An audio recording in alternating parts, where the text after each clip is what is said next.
गो गुलाब फूला मोर भाईर साली देखो अरे करुछे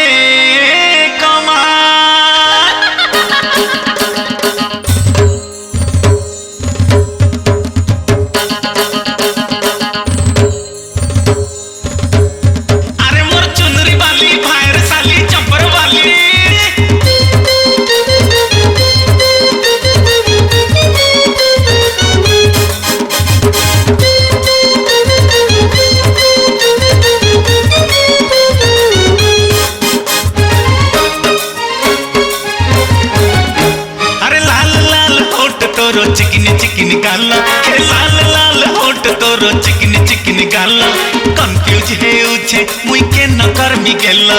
कंफ्यूज हे उछे मुई के न कर मी गेला हाय मोर भाईर साली हाय मोर जंपर वाली हाय मोर चुनरी वाली केते करछे कमा गेलो गेलो गेलो गेलो गेलो गेलो रे गेलो रे गेलो रे गेलो गेलो गेलो गेलो गेलो गेलो गेलो रे गेलो रे गेलो रे गेलो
पाचला बेल खाना चे कहेल अरे रे रे पाठ साठ कम पढ़ी छे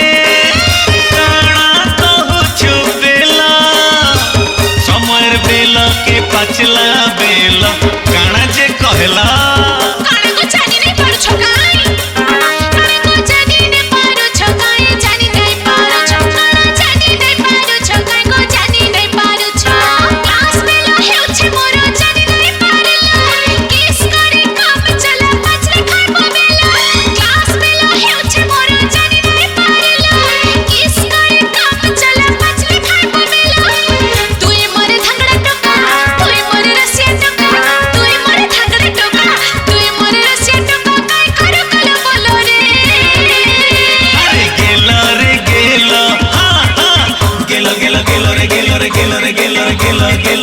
गेलो गेलो गेलो रे गेलो रे गेलो रे गेलो रे गेलो रे गेलो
चिकनी गाला कन्फ्यूज हेउछे मुई के न करमी गेला कन्फ्यूज हेउछे मुई के न करमी गेला हाय मोर भाईर साली हाय मोर जंपर वाली हाय मोर चुनरी वाली केते करछे कमा गेलो गेलो गेलो गेलो गेलो गेलो रे गेलो रे गेलो रे गेलो गेलो गेलो गेलो गेलो गेलो गेलो रे गेलो रे गेलो रे गेलो আরে করব মেলে কর তুই জলদি মতে গেলা ক্লাস আছে জলদি কর নাই না আমার মেলা गेलो गेलो गेलो गेलो गेलो गेलो गेलो गेलो गेलो